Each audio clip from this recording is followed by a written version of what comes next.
परमात्मा की कृपा। जब हमारे अंदर नम्रता और दीनता आएगी तो हमारा ध्यान मालिक की भक्ति और प्यार की ओर जाएगा। यह केवल संतों की संगीत के द्वारा ही संभव हो सकता है और ऐसे संतों की संगीत मालिक की बख्शिश और कृपा से ही मिलती है। सच तो यह है कि मालिक की बख्शिश करे तभी हमारा ख्याल उसकी भक्ति और प्यार की ओर जाता है। गुरु अमरदास जी फरमाते हैं, यानी उस मालिक को मंजूर होगा तभी हम उसकी भक्ति कर सकेंगे। हम दुनिया के जीव अंधे हैं, कुल मालिक आंखों वाला है। अंधे की ताकत नहीं कि वह आंखों वाले को पकड़ सके। जब तक आंखों वाले अंधे को आवाज देकर उसने अपने पास नहीं बुलाता या अपनी अंगुली पकड़कर उसे अपने साथ नहीं ले चलता, हम दुनिया के जीव इस माया के जाल में फंसकर मालिक को भूलकर अंधे और बहरे हो गए हैं। मालिक की कृपा करे तो हमारा ख्याल उसकी भक्ति की ओर जा सकता है। इसी तरह हजरत ईसा भी बाइबल में कहते हैं, इसीलिए मैंने तुमसे कहा था कि कोई भी मनुष्य मेरे पास नहीं आ सकता जब तक कि मेरे पिता से उसे यह बख्शिश न मिली हो। कोई मनुष्य मेरे पास नहीं आ सकता जब तक कि पिता जिसने मुझे भेजा है उसे खींच न ले। यानी जीव की कोई ताकत नहीं कि वह मालिक की ओर आए जब तक कि मालिक ही उस पर यह बख्शिश न करे।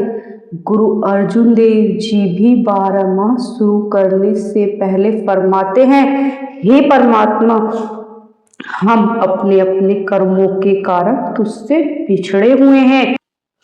हे परमात्मा, अगर हमारे वश में हो कि तुझ तक पहुंच सकें तो किसका दिल करता है कि तुझसे बिछड़कर इस 84 के जेल खाने में भटके। हमारे वश में नहीं कि हम अपने आप तुझ तक पहुंच सके। हजरत ईसा भी, मैं दुनिया के लिए विनती नहीं करता बल्कि सिर्फ उनके लिए करता हूँ कि जिन्हें तूने मुझे दिया है, क्योंकि वे तेरे हैं। यानी परमात्मा ने जो जीव में सुकृत किया है मैं उनके लिए दुआ करता हूँ, न कि सारी दुनिया के लिए। गुरु अमरदास जी ने मालिक के बारे में यहाँ तक कहा, हे परमात्मा, सब दुनिया के जीव हैं, तूने आप पैदा किए हैं, बुरे भी तूने पैदा किए हैं और अच्छे भी तूने ही पैदा किए हैं। तू खुद ही दोनों को परखने बैठ गया कि कौन अच्छा और कौन बुरा। जिसको तू खुद अपनी परख के काबिल बना लेता है उनको तू अपने खजाने में दाखिल कर लेता है, बाकी सब भ्रम में फंसकर यहीं भूले हुए हैं। अब सवाल पैदा हुआ कि परमात्मा दया में किस प्रकार करता है। परमात्मा जब भी दया मेहर करता है संत महात्माओं के जरिए करता है, बल्कि खुद इंसान के जामे में बैठकर हमारे अंदर अपने मिलने का शौक और प्यार पैदा करता है। हमसे अपनी भक्ति करवाकर अपने साथ मिला लेता है। मालिक ने कृपा की तो हमें सतगुरु की शौबत और संगीत प्राप्त हुई। उसके बाद हम पर सतगुरु की बख्शिश हुई और उन्हें हमारी सारी सूरत या आत्मा के शब्द से जोड़ दिया, जिसका अभ्यास करके दुनिया से हमारा मुंह निकल जाता है और हमारे अंदर मालिक का प्यार पैदा हो जाता है। हजरत ईसा भी कहते हैं, तुमने मुझे नहीं चुना परंतु मैंने तुम्हें चुना है और आदेश दिया कि आओ और फलदार बनो।